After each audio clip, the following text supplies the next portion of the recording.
ஆண்டவராகிய இயேசு கிறிஸ்துவின் நாமத்தில் உங்கள் அனைவருக்கும் இன்றைய நாள் ஆசீர்வாதமான நாளாக அமைய வாழ்த்துகிறேன். இன்றைய நாளை ஆண்டவராகிய இயேசு கிறிஸ்துவின் வார்த்தைகளோடு ஆரம்பிப்போம்.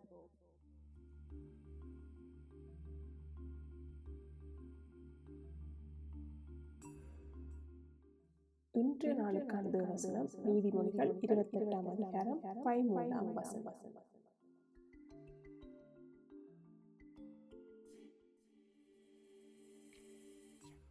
தன் பாவங்களை மறைக்கிறவன் வாழ்வடைய மாட்டான், அவைகளை அறிக்கை செய்து விட்டு விடுகிறவனோ இரக்கம் பெறுவான்.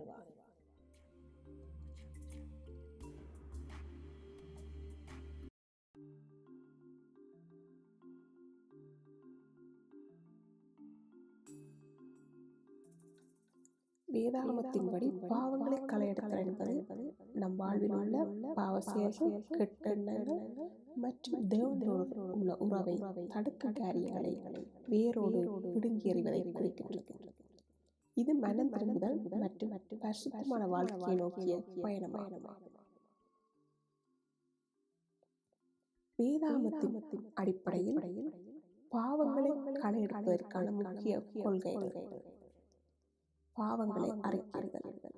நம் பாவங்களை மறைக்காமல் தேவனிடத்தில் அறிக்கையிட்டால் அவர் நம்மை மன்னித்து எல்லா அநியாயத்தை நீக்கி சுத்திகரிப்பார். பாவங்களை விட்டுவிடுதல். பாவத்தை உணர்ந்து அறிக்கை செய்வது மட்டுமல்லாமல் அந்த பாவ வாழ்க்கையை விட்டுவிட வேண்டும். பழைய மனிதனை களைதல். விபச்சாரம், அசுத்தம், இச்சை, ஆவல், ஆசை, கோபம், மூர்க்கம், பொய் போன்ற மாம்ச கிரியைகளை கொலை செய்ய வேண்டும். சுத்திகரிப்பு. பாவம் நம்மை விட்டு நீங்கும் போது தேவனுடைய வார்த்தையாலும் இயேசு கிறிஸ்துவின் இரத்தத்தாலும் நம் மனம் சுத்திகரிக்கப்படுகிறது.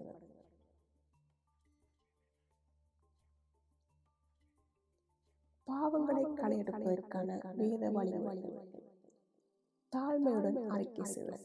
நாம் பாவம் செய்யவில்லை என்று சொல்லாமல் நம் குற்றங்களை ஒப்புக்கொள்ளுதல். மனம் திரும்புதல். பாவத்தின் பாதையிலிருந்து விலகி தேவனுடைய பாதையில் திரும்புதல். தேவ வசனத்தை தியானித்தல். தேவ வார்த்தைக்கு கீழ்ப்படிந்து நடத்தல். அது பாவத்தை உணர்த்தல். சுருக்கமாக, தோட்டத்தில் உள்ள களைகளை நீக்குவது போல நம் இதயத்தில் உள்ள பாவம், கசப்பு மற்றும் அசுத்தங்களை கிறிஸ்துவுக்குள் அகற்றி பரிசுத்தமான நற்கிரியைகளை விதைப்பதே பாவங்களை களையெடுத்தல் ஆகும்.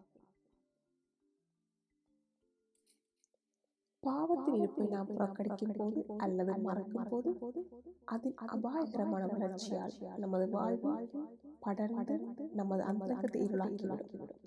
பாவம் இல்லாத நமது தேவனிடம் எவ்வளவு இல்லை.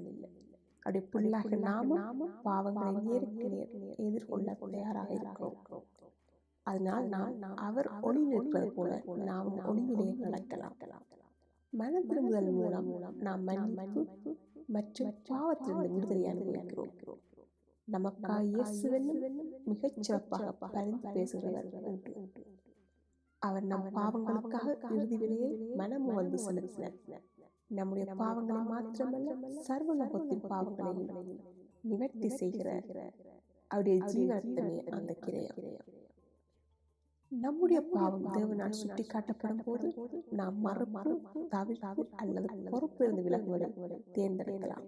ஆனால் நாம் ஒப்புக்கொண்டு மனம் திரும்பும் போது நாம் அவரோடு பிறரோடு கொண்டிருக்கும் உறவிற்கு தீங்கு விளைவிக்கும் பாவங்களை அவர் களையெடுக்கிறார்.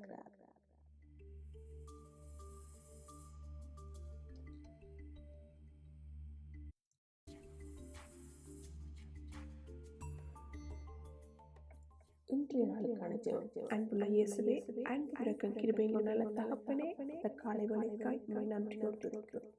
அன்பான தந்தையே, தயவு செய்து வாழ்க்கையிலிருந்து பாவங்களை அகற்றி, அதனால் நான் உம்முடனும் மற்றவர்களும் நெருங்கி வாழ எங்கள் அனைவரையும் உம்முடைய கரங்கள் ஒப்புக் கொடுத்து எங்களுக்காக மரித்து உயிர்த்து இன்றும் வல்லமை ஜீவித்துக் கொண்டிருக்கின்றோம். இயேசு கிறிஸ்துவின் நாமத்தில் ஜெபிக்கிறேன் நல்ல தகப்பனே. ஆமென்.